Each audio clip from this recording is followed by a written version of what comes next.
The first letter appeared on the bookstore counter while I was in the back, though the bell on the door didn't ring. It was on heavy cream paper, the kind people use when they want their apology to look important. My name, ERIN, in neat block print. A faint coffee ring on the corner, as if the letter had lived a life before coming to me. I picked it up with the care you give to something that might be a bill for a part of your soul. The signature line at the bottom had my handwriting. The body of the letter said, "Do not wait for him to check the time. He doesn't wear a watch. Look at his fingers." I folded it back into its envelope because some things deserve the dignity of being put away. The only other person in the shop was a woman who came in every Thursday and read the last page of every book she touched, an odd ritual I had decided to respect.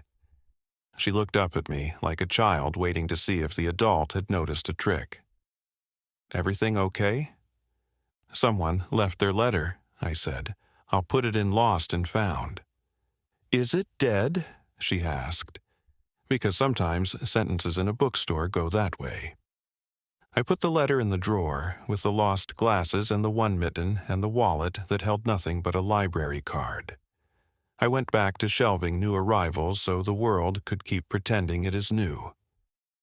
At 3, a man came in wearing a coat that could have been expensive if you were generous. He had a face like a difficult book reported on by someone who hadn't read it. He moved with that particular carefulness of someone who wants to be misremembered as harmless, which I had learned to see because I am a woman who works alone behind a counter in a place that's too pretty to attract cops and too small to deter certain men. He asked for stationery. "Stationery," I said automatically, because I am a person who believes in the E in paper. He smiled like a practice drill. "Right, the paper kind." I pointed him to the little display by the door. He turned to go, and I saw the ink on his fingers.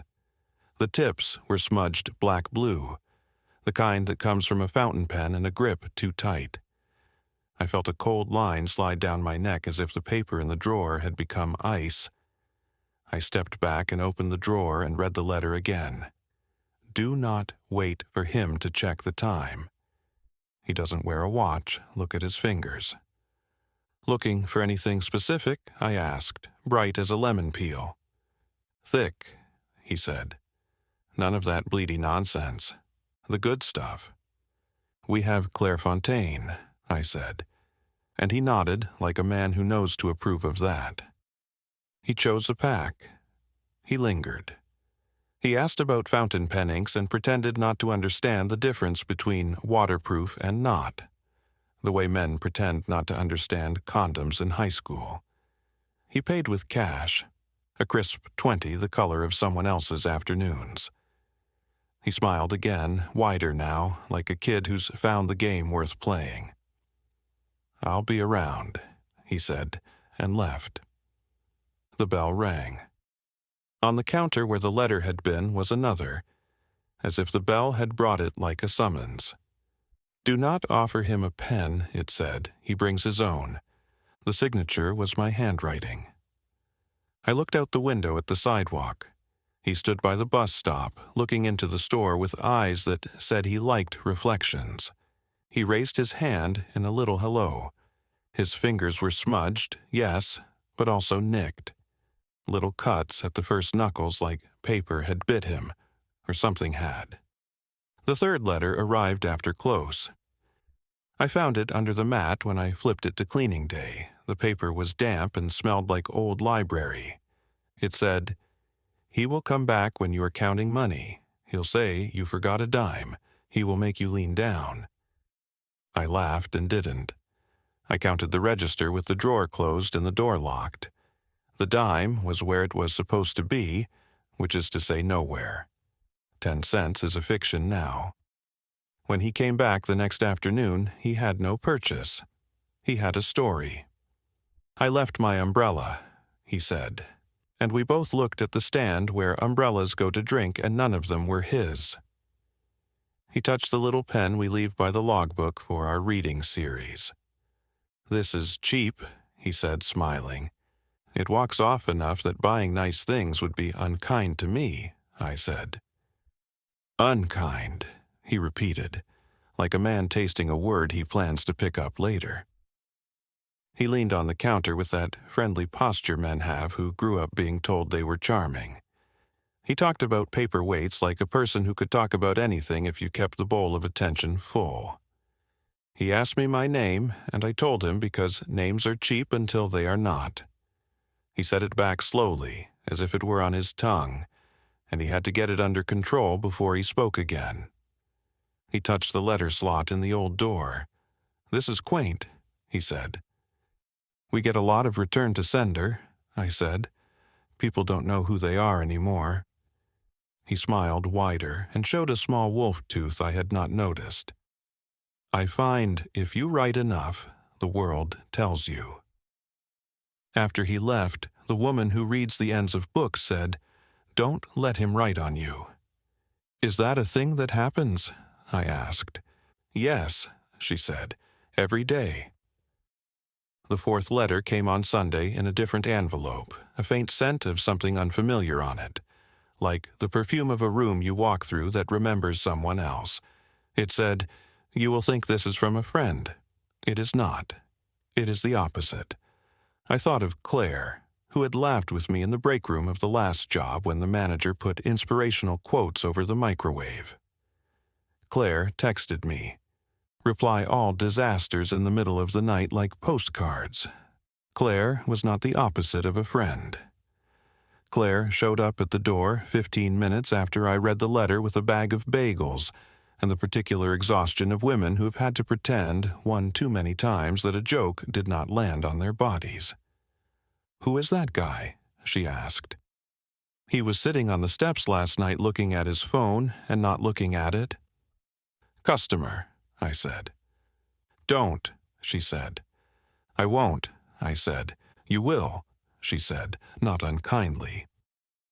At 5, when the sun made the front window a sermon and the dust a congregation, he came back. He held a letter. "I wrote you something," he said, and smiled like a man pleased with his own symmetry. "I don't accept submissions," I said. "It's not a submission," he said, and placed the envelope on the counter with care. "It's a thank you." I left it there, because touching a thing admits it into your house.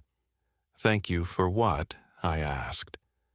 "For knowing the difference between stationery and stationery," he said. "For the tray by the door where people can leave things without admitting they couldn't carry them the whole way. For your name."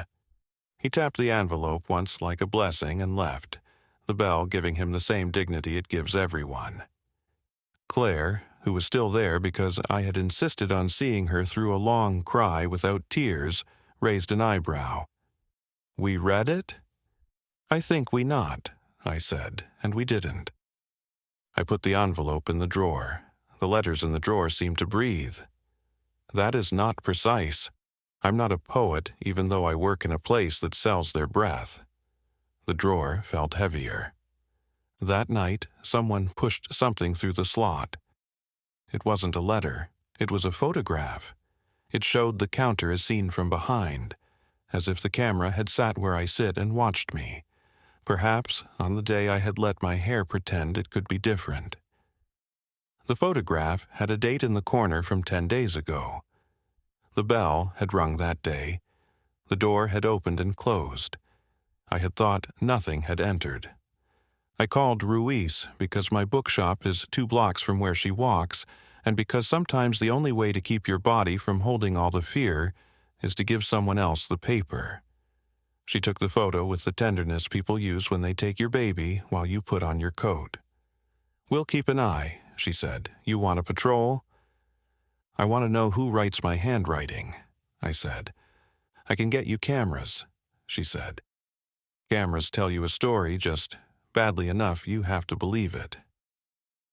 I slept in the back office on the plaid couch the owner keeps for naps, and for the days men with money get to say "gentlemen." I dreamed of paper cuts that bled ink. In the morning, a letter waited on the counter, placed carefully under the bell. It said, Do not read his letter. Burn it. Do not use his words in your mouth." "What if it's a sonnet?" Claire said on the phone, trying to make me laugh. "What if it turns out you're the woman Shakespeare was trying to be?" "The line breaks would be misogynist," I said, and smiled despite wanting to vomit ink. He came in at 2. He looked pleased and tired, the way men look when they've been clever in an exhausting way. He wore the same coat. The ink was on his fingers, fresh, as if he had dipped them before he touched the door. "Did you read it?" he asked. "No," I said. He tilted his head. "Liar." "Yes," I said. "Why?" "Because men who bring paper to a woman behind a counter with no handle on the inside are telling her what kind of story they think she's in," I said, which is not a snappy sentence, but sometimes you say what the world requires even if the meter is off. He laughed. He took the envelope from the drawer where I had put it and slid out the paper without permission, the way men slide things out of you. He read. His mouth moved in a way that made me think of a person chewing olives. He finished and put the paper down and looked at me with triumph he had not earned. "It's good," he said. "Is it?" I said.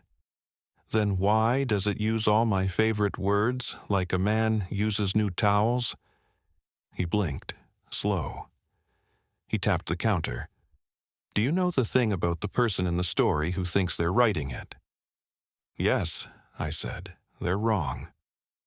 He smiled and reached for the pen next to the logbook. He clicked it. He started to write on the blotter paper. The ink did not come.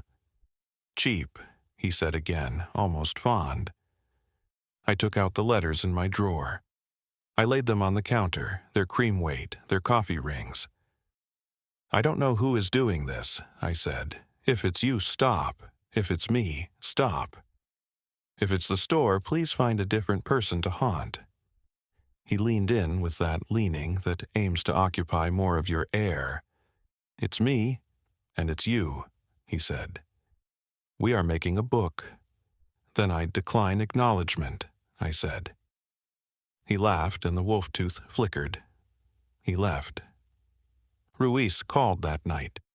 "We picked him up for something else," she said. "He had letters in his coat, no addresses, names on them. Some were names of women I know, some were just words. Daughter, teacher, ERIN." "ERIN is my name," I said, and it sounded like a poem written by a child who had just learned pronouns. "We'll see how long it sticks," she said. He did not come in again. The letters continued. They arrived during inventory, which is the bookshop equivalent of Lent. They arrived at close-in envelopes that had a thin smear of something on them that looked like pledge. They arrived folded like small ghosts in the pockets of a coat we sell for $5 in a story. They were specific. They were always in my handwriting. They were always from me, or a version that knew more. "Do not let him open his mouth," one said. "He will put your words in there and chew and spit and then say they were his. Order the paper that doesn't bleed," another said. "It will annoy the men you need it to annoy." "Leave a book by the door with no words at all," said a third. "Watch who picks it up. That is who you'll make time for." I kept them all. I burned the letter he wrote. It made a small black edge that flaked like ash from the end of a cigarette. It smelled like hot glue and apologies. The smoke alarm promised to go off and then didn't, as if it understood literature. Sometimes, late, when the shop is the sound of the air conditioner being old, I take out the letters and lay them in a row and read them like the diary of a woman who became my friend. I write back on scrap paper because a person should not write a biography of themselves in nice paper. I slip my notes into a coat pocket. In the morning, they are gone. Sometimes there is a reply that says, "Don't keep me in your drawer. I like light." Last week, a young woman came in with a man who wore a watch. She stood at the counter and didn't look down. He had that ink on his fingers and that special smile. She asked for stationery. I put the E in for her, and knew she'd see it later. When I put the paper on the counter, a letter that was not one of mine was there beside it. The name on it was hers. The handwriting not mine, but familiar in the way handwriting becomes when we all teach each other our letters. She opened it. She read. She put it in her pocket as if it were a tip for later. She left the man standing by the door pointing at a postcard that said, "Wish you were here," which is the slogan of every stalker and some ghosts. He looked confused. I rang up her paper and put the bell back where it belongs. When she left, I checked the slot in the door. It was dusty and full of one beetle. On the counter, another letter. Do not expect a neat ending. You own a bookstore. You know better. I do. Still, I keep looking at the door when the bell rings. I watch men's hands for ink and nails. I watch the women who read endings first and see who looks up, satisfied, and who does not. I stack the cream paper in precise piles like altar bread. I say names softly into the empty store so the air knows who it is holding. Sometimes a letter arrives addressed to a woman who hasn't come in yet. I put it in the drawer with the lost and found. The drawer is heavy. It breathes. When the woman comes, and she always does sooner or later, I put the envelope on the counter with that careful, neutral hand booksellers use when they are responsible in a way nobody sees. This was left for you, I say. She says, by who? I say, by you. Sometimes she believes me because paper is magic. Sometimes she doesn't, and it works anyway. And every so often, when the bell rings and I look up, the man with the ink-stained fingers is there again. Different coat, same posture. He looks at the door I have propped with a brick and smiles with all his teeth. I show him the E in stationery and the wedge under the door. I do not offer him a pen. I keep my mouth full of my own words and breathe through my nose. When he leaves, the bell rings like a blessing. The letter slot sighs. At night, I lock the door and pull the blinds and count money with the drawer closed and the letters in their place. I take the long way home and walk under the streetlight that pretends it's a saint. At my apartment, there is sometimes a letter under my mat with my handwriting on it that I don't remember writing. I don't read it. I put it in the drawer with the other things lost and found. I tell myself that when I die, my estate will confuse someone. The letters will be sorted and unsorted. A person will bring a brick to prop the door. The bell will ring. The whole shop will inhale. And somewhere, in a different kind of store, a man will lick his fingers to turn a page and find they taste like ink and like salt from a tear he didn't know he had permission to cry. He will put his hand in his pocket for a pen and find a note there in my handwriting that says, "Stop. I do not belong on your paper. He will not stop. That is not his job. I will not stop writing to myself. That is mine."